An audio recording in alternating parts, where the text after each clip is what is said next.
Bienvenidos al Brunch. Investigamos, luego hablamos.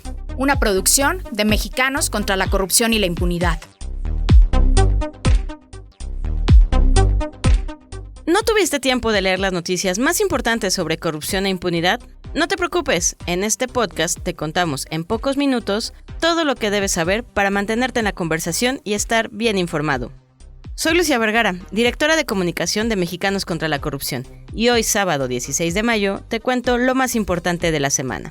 Arrancamos en Aguascalientes con el caso del exfiscal Jesús Figueroa Ortega, donde se investigan posibles movimientos millonarios, presunto uso de prestanombres y señalamientos por intervenir desde el poder en asuntos personales y judiciales. Después, pasamos a un posible caso de huachicol fiscal, con una investigación sobre importaciones de combustible sin pago de impuestos y transferencias ligadas a una empresa relacionada con un familiar de Rocío Nale, actual gobernadora de Veracruz. Luego, ponemos bajo la lupa el discurso anticorrupción del gobierno federal, contrastándolo con casos que siguen alimentando dudas sobre transparencia y resultados. También revisamos el metro de la Ciudad de México, donde una línea del tiempo muestra años de fallas acumuladas. Y cerramos con dos retratos del país: la fiebre de los ajolotes rumbo al Mundial 2026, entre imagen urbana y críticas por el fondo de las prioridades, y el álbum de personas desaparecidas en Jalisco, que resignifica el dolor con una poderosa forma de memoria y denuncia.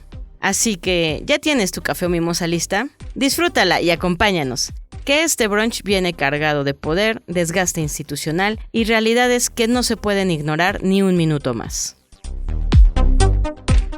Comencemos el brunch con un tema donde las cuentas no cuadran, pero los millones sí aparecen. Porque si la justicia mexicana fuera un brunch, hay quienes no solo apartan la mesa, sino que además parecen tener acceso directo a la caja registradora. Hoy hablamos del exfiscal de Aguascalientes, Jesús Figueroa Ortega, quien enfrenta denuncias por presunto lavado de dinero, defraudación fiscal y abuso de autoridad. Las acusaciones surgieron a partir de un conflicto inmobiliario donde su sobrino, Aarón Elías Cruz Figueroa, habría invertido más de 21 millones de pesos sin ingresos aparentes para justificarlo. A partir de ahí, se detectaron transferencias millonarias entre el exfiscal, familiares y su exesposa, movimientos que no coincidirían con los ingresos reportados en sus declaraciones patrimoniales. Además, el empresario involucrado denunció que Figueroa habría utilizado su cargo para presionar, acelerar juicios e intervenir personalmente en el caso para beneficiar a su sobrino. Para ayudarnos a entender este caso y sus implicaciones, hoy nos acompaña Eduardo Buendía, periodista de Mexicanos contra la Corrupción. Esta semana en Mexicanos contra la Corrupción publicamos una investigación sobre el exfiscal de Aguascalientes, Jesús Figueroa Ortega, quien enfrenta denuncias por presunto lavado de dinero, defraudación fiscal y abuso de autoridad a nivel local y federal. La investigación revela una serie de transferencias bancarias millonarias entre el exfiscal y su sobrino, Aarón Elías Cruz, señalado en las denuncias como posible prestanombres. Muchos de esos movimientos ocurrieron mientras Figueroa seguía en funciones como fiscal general del Estado. Esos ingresos no coinciden con lo que reportó en sus declaraciones patrimoniales. El reportaje también documenta cómo el sobrino del exfiscal realizó inversiones inmobiliarias importantes pese a no tener el perfil económico para hacerlo. Todas las transferencias quedaron al descubierto por un conflicto mercantil en el que el propio sobrino del entonces fiscal terminó exhibiendo para comprobar depósitos que hizo a un empresario al que buscaba reclamarle ese dinero de inversiones en una torre de departamentos. Uno de los puntos más delicados es el relato del empresario que fue acusado al inicio, pero después también demandó a Aarón Cruz y a su tío, el exfiscal, pues asegura en sus denuncias que fue intimidado porque el fiscal en funciones acudía a las audiencias del caso como si tuviera interés jurídico en él, cuando el que hacía las inversiones realmente era su familiar. Además de los depósitos entre el exfiscal y Aarón, en los estados de cuenta aparecen hermanos del exfuncionario y también Sandra Luz Velasco Marín, ex jueza de lo mercantil en Aguascalientes y ex esposa de Figueroa Ortega, pero también empresas proveedoras del IMSS y del ISSSTE. De igual forma, aparecen transferencias desde cuentas de Estados Unidos, elementos que ahora forman parte de las denuncias presentadas ante las autoridades federales, incluida la Fiscalía Especializada en Delincuencia Organizada. Hasta el cierre de la publicación, ni el exfiscal ni su sobrino respondieron a las solicitudes de entrevista hechas por nosotros, pero seguiremos revisando este tema, que sin duda muestra un caso de corrupción en los más altos niveles de esta Fiscalía de Aguascalientes. Gracias, Eduardo. Y es que cuando las instituciones se cruzan con intereses familiares, el problema deja de ser únicamente legal, también termina erosionando la confianza pública. Y justo hablando de redes familiares y poder político, pasamos ahora a un posible caso de huachicol fiscal, que toca políticamente a Rocío Nale, actual gobernadora de Veracruz y exsecretaria de Energía durante el gobierno de Andrés Manuel López Obrador.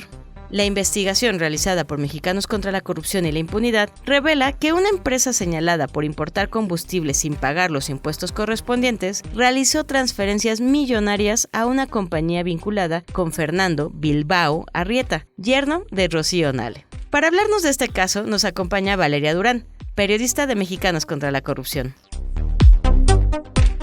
Imagínate una empresa que importa cientos de miles de litros de combustible sin pagar impuestos, acá huachicol fiscal, y que al mismo tiempo transfiere millones de pesos a una compañía vinculada con el yerno de la entonces secretaria de Energía. Bueno, pues eso es justamente lo que encontramos en Mexicanos contra la Corrupción y la Impunidad, y agárrate porque te voy a contar los detalles. La empresa se llama Energy Refinados y de acuerdo con documentos oficiales que revisamos, en septiembre de 2023, esta empresa realizó 2 operaciones de importación de combustibles sin pagar impuestos clave, especialmente el IEPS, que es el impuesto especial que se cobra a las gasolinas y al diésel. El SAT detectó que la empresa omitió pagos por más de 3.5 millones de pesos y como la deuda no se cubrió, entre multas, recargos y actualizaciones, el monto ya asciende a casi 18 millones de pesos. Pero aquí hay otro dato muy importante. Ese mismo año, Energy Refinados transfirió al menos 3.3 millones de pesos a una empresa en la que participa Fernando Bilbao Arrieta, yerno de Rocío Nale, algo que N+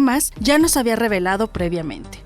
Además, el volumen de combustible involucrado ayuda a dimensionar el caso. Solo el IEPS omitido equivale aproximadamente a entre 600,000 y 750,000 litros de combustible, dependiendo del tipo de gasolina o diésel. Estamos hablando de un volumen suficiente para llenar entre 20 y 25 pipas. La empresa intentó impugnar el cobro del SAT mediante un juicio, pero las autoridades señalaron que no garantizaron el pago de la deuda, por lo que el crédito fiscal siguió adelante e incluso ahora podría derivar en embargos. Y en este caso, la verdad es que no es aislado. Tanto Reforma como Animal Político han documentado cómo empresas vinculadas al yerno de Nale incrementaron contratos e ingresos durante el sexenio pasado. Lo relevante aquí es que estamos frente a posibles irregularidades fiscales en el sector energético, combinadas con transferencias millonarias a empresas relacionadas con la familia de una funcionaria de alto nivel.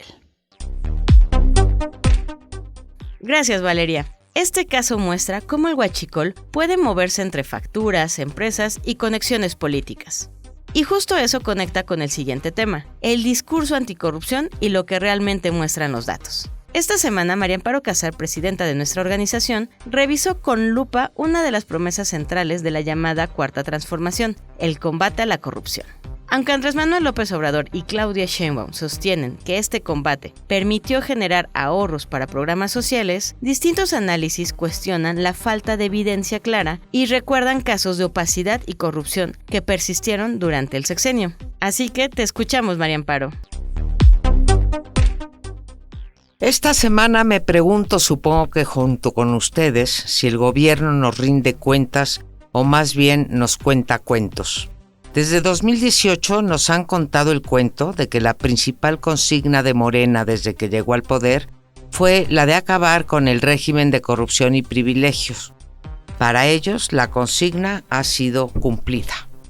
¿Se acuerdan ustedes que desde diciembre del 2018 López Obrador insistía que la corrupción en gobiernos anteriores ascendía a 500,000 millones de pesos anuales y que al ya no permitir ese tipo de corrupción y aplicar una política de austeridad republicana, se lograban ahorros significativos para poder dedicarlos a la gente, a los programas sociales? ¿Se acuerdan ustedes de que en su último año de gobierno nos dijo que en su sexenio el combate a la corrupción generó un ahorro acumulado de 2 millones de pesos? Nunca se ofreció desde luego evidencia para comprobar ni la cifra inicial de su sexenio, ni mucho menos la del final.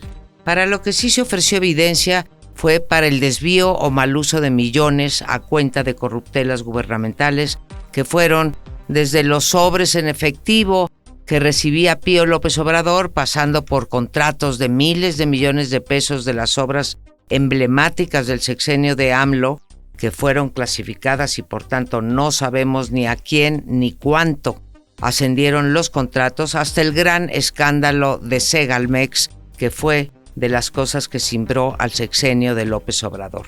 La presidenta Sheinbaum ha seguido la misma línea discursiva, haciendo a un lado la evidencia. Su línea de argumentación es que se dedica 1 billón de pesos, cosa que es cierta, a los programas sociales porque se acabó con la corrupción del pasado y hay honestidad en el manejo de los recursos.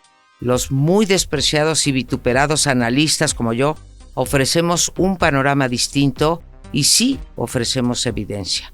El verdadero origen del 1 millón de millones destinado a las transferencias sociales no es gracias al combate a la corrupción, más bien hay otros motivos. Primero, ahí está el aumento al gasto público que se duplicó entre 2018 y 2026.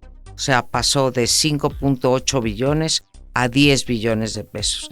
Segunda explicación es el aumento de la deuda pública, la mayor que se haya visto, y que incrementó de 10,5 billones de pesos en 18 a 18 billones en 2025. Tercero, a un manejo presupuestal que prioriza las transferencias en efectivo porque dan muchos votos, pero castiga la inversión en educación y salud. Ahí está el origen de estos recursos para programas sociales. Se nos dice también que no podría explicarse el aumento de la recaudación fiscal si no hubiera honestidad y ausencia de corrupción, pero se calla sobre los 600,000 millones de huachicol fiscal que superaría por casi el doble los esfuerzos de mayor recaudación. Se nos habla de honestidad de las autoridades, pero ni una línea sobre la extorsión que sufren los pequeños y medianos empresarios a manos de las propias autoridades, desde luego también del crimen organizado, protegido por las mismas autoridades, que finalmente son un impuesto que llega a los bolsillos de alguien. El propio Juan José Sierra, líder de la Coparmex, afirma que la extorsión es el impuesto más alto que pagan las empresas, se refiere a las pequeñas y medianas empresas, y que su impacto económico alcanza los 15,000 millones de pesos, y que la autoridad se convierte muchas veces en el principal extorsionador de esas empresas. Este delito de corrupción está desbordado, pero nada nos dicen de él. La presidenta nos da como ejemplo de corrupción la detención del presidente municipal morenista en Jalisco de Tequila, cierto, pero eso para mostrar que no se protege a los propios y que no se explicaría si su gobierno no estuviera acabando con la corrupción.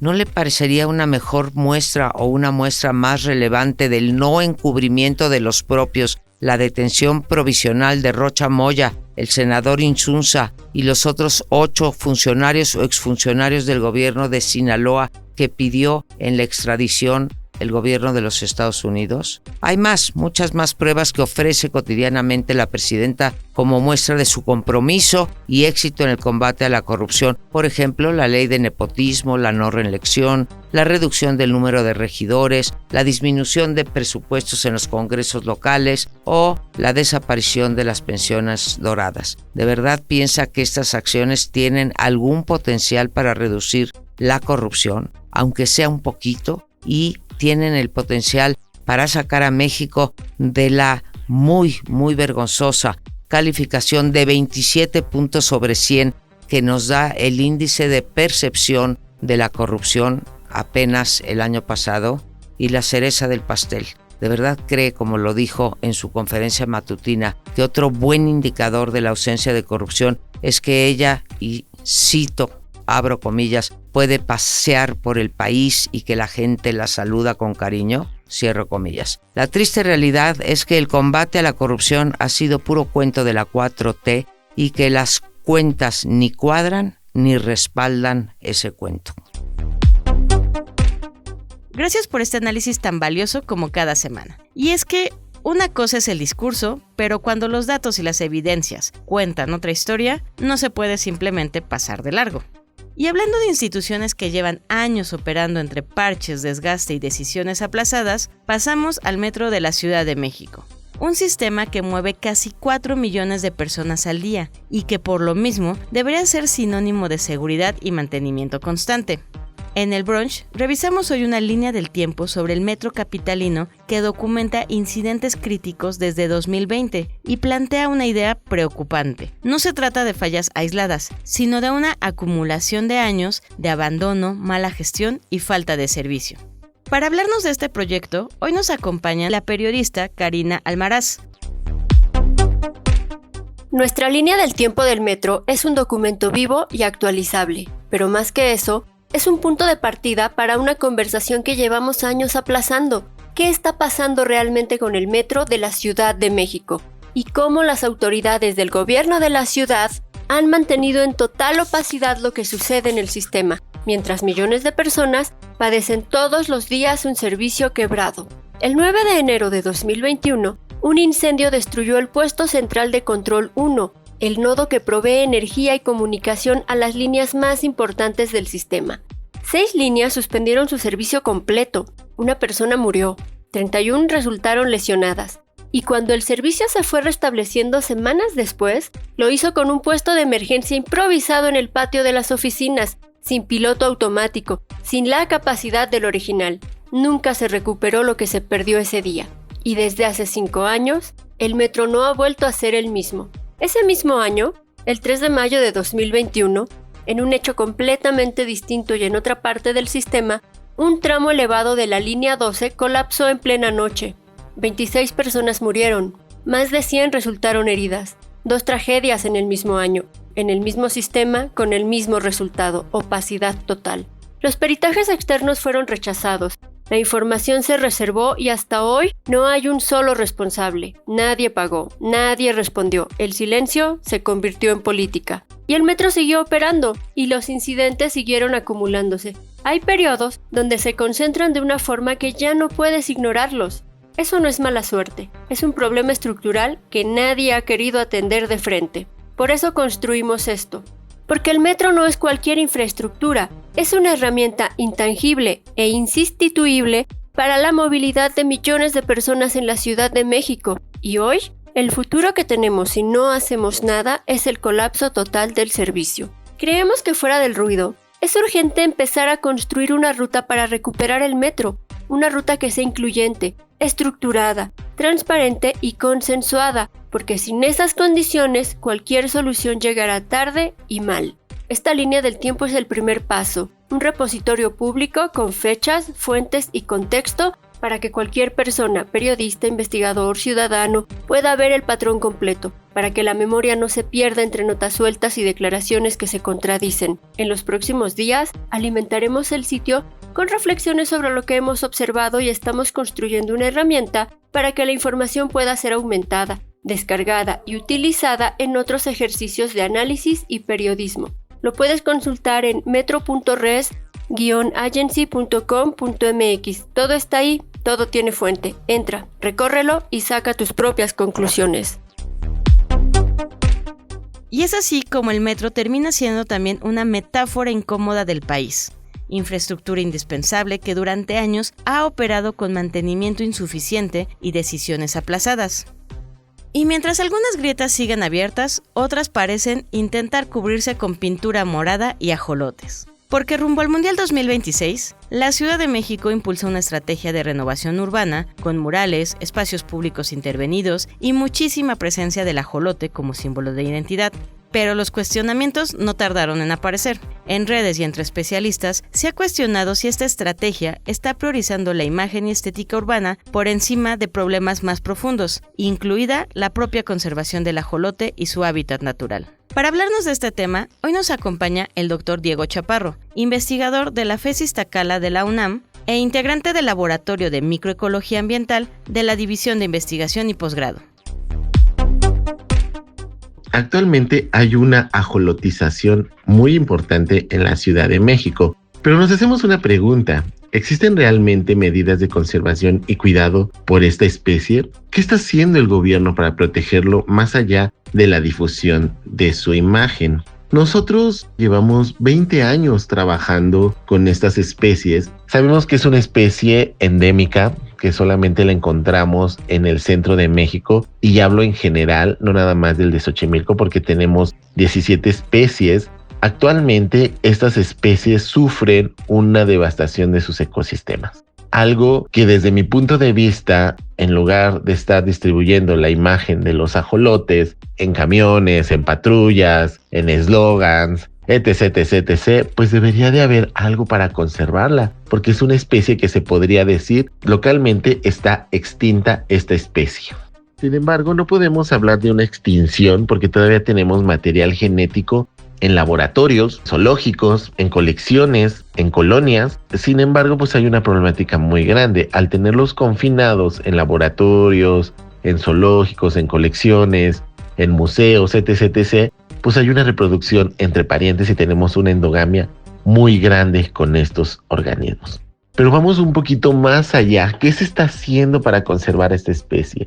No se está haciendo mucho, no se está haciendo nada desde mi punto de vista. Tendría que conservar sus ecosistemas y no se están conservando. Son de los ecosistemas que tienen una mayor degradación, una contaminación horrible. No hay un manejo de residuos en las aguas residuales, un manejo de residuos adecuado. Contaminantes de todo tipo y colores tenemos vertiéndose en los canales. Vámonos un poquito a la historia. Desde que llegaron los españoles, pues ¿qué fue lo que pasó? Se fragmentó su ecosistema, hablando exclusivamente de Amistoma mexicanum, del ajolote de Xochimilco, porque esto, y yo siempre lo he dicho, no solamente es el ajolote de Xochimilco, tenemos 17 especies que están padeciendo precisamente esta misma afectación de degradación de los ecosistemas, extracción de agua, extracción de organismos. En México tenemos 17 especies de ajolotes, de estas 16 son endémicas que solamente tenemos aquí, pero aquí se encuentran en alguna categoría de riesgo. Entonces esto es algo muy preocupante. Utilizan mucho este organismo porque es carismático, llama mucho la atención, tiene un dios, el dios Xolotl. Sin embargo, tiene características biológicas importantes. La regeneración, es un superhéroe que si les cortamos las patitas les vuelven a crecer. Es un organismo que si le rompen el corazón lo regenera branquias, regenera músculo, tejido conectivo, hueso, tejido nervioso. O sea, es enigmático este organismo. Aparte es un organismo que presenta neotenia, que presenta el estado larval por más tiempo. Sin embargo, hay muy poco trabajo con ellos y yo quiero recalcarlo con más ajolotes, no nada más el ajolote de Xochimilco. Desgraciadamente tenemos al Amistoma altamirani en el Estado de México, varias especies en el Estado de México que están sufriendo esta degradación de los ecosistemas. No hay programas donde tan básicamente sea no tiren basura, no viertas aceites, no tires los desechos en el agua, que serían el mismo impacto que tiene tener la imagen por todos lados de los ajolotes. Entonces recuerdo muy bien que utilizaron esta imagen para cuestiones políticas ya hace unos años también, donde fue una crueldad, donde son organismos totalmente acuáticos y los tenían en el pasto con un ritual prehispánico, no sé qué estaban haciendo, pero son organismos que estaban sufriendo en ese momento porque necesitan el oxígeno del agua, porque no eran salamandras, eran ajolotes en ese momento. Entonces solamente es para una conveniencia utilizar estos organismos. Nosotros en el laboratorio empezamos a trabajar desde el 2022 en una iniciativa de protección especial a los ajolotes del Estado de México y curiosamente pues no pasó porque había cuestiones políticas de que venían elecciones estatales, posteriormente venían elecciones federales y se quedó ahí. Afortunadamente en la Ciudad de México sí se aceptó, trabajamos con diputados que no son mayoría, y nos ayudaron a la conservación o más bien a la generación de esta iniciativa de ley de protección especial a los ajolotes de la Ciudad de México. Pero ¿qué pasa? No se vale esa ley, no hay recursos que nos ayuden a tener una mayor conservación. Lo principal que podríamos hacer es tener una mejor calidad de agua, tener una conservación hacia los ecosistemas. Hay especies invasoras, hay mala calidad del agua, tenemos mucha problemática en esto que no se está haciendo. Yo creo que esa imagen que se está utilizando ahorita para el ajolote, bien también podrían utilizarlo para conservarlo. Muchas gracias, Diego. Quizá ahí está la paradoja. El ajolote se volvió símbolo oficial de la ciudad, mientras su hábitat sigue enfrentando amenazas reales. Y hablando del Mundial, miles de mexicanos nos hemos unido a la fiebre por llenar el álbum de estampitas. Pero hay un álbum que nadie quiere llenar, que es el de personas desaparecidas. El colectivo Luz de Esperanza lanzó una versión alternativa del álbum mundialista, pero en lugar de futbolistas, las estampas recuerdan a las personas desaparecidas en el estado de Jalisco. Una forma muy poderosa de visibilizar una crisis que sigue creciendo y que durante el gobierno de la llamada Cuarta Transformación no ha recibido la atención suficiente por parte de las autoridades. Para hablarnos de este tema, hoy nos acompaña Héctor Flores González, cofundador y vocero del colectivo Luz de Esperanza Desaparecidos Jalisco. Bueno, esta iniciativa de la organización de realizar estas fichas con nuestros familiares desaparecidos va de la mano con este esfuerzo que también estamos haciendo en redes sociales con la inteligencia artificial para tratar de conectar con toda la gente.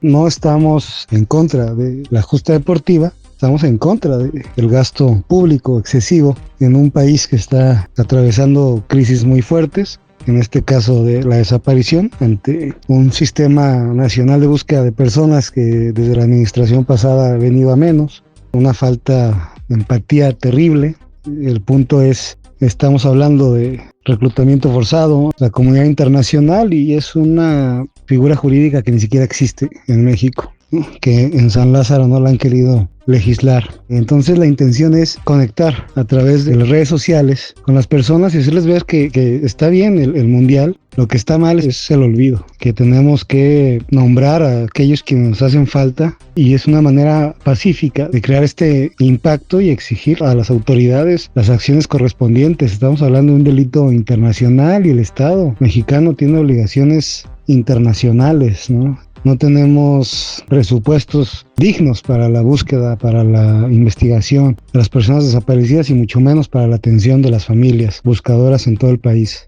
Esperamos que tenga un buen recibimiento en las personas, que nos ayuden a difundir, a replicar estas fichas, estos posts, imitando estas cartas del álbum del Mundial con nuestras personas, nuestros hijos, nuestras hijas desaparecidos. Porque la desaparición forzada, pues en este país es una realidad, por más que la quiera negar, y es un tema de todos, que tenemos que entrar todos como sociedad. No solo es el Estado quien se lleva a las personas, sino también como sociedad, desgraciadamente, somos parte de este delito, al consentir como sociedad, como nación, la desaparición forzada. Desgraciadamente, muy pocas personas más allá de las familias son las que levantan la voz. Agradecemos el apoyo de los medios, que sin eso estaríamos prácticamente perdidos, y de personas solidarias, estudiantes que cada vez más se van sumando a este reclamo por la falta de atención, impunidad y consentimiento del Estado ante crímenes de lesa humanidad.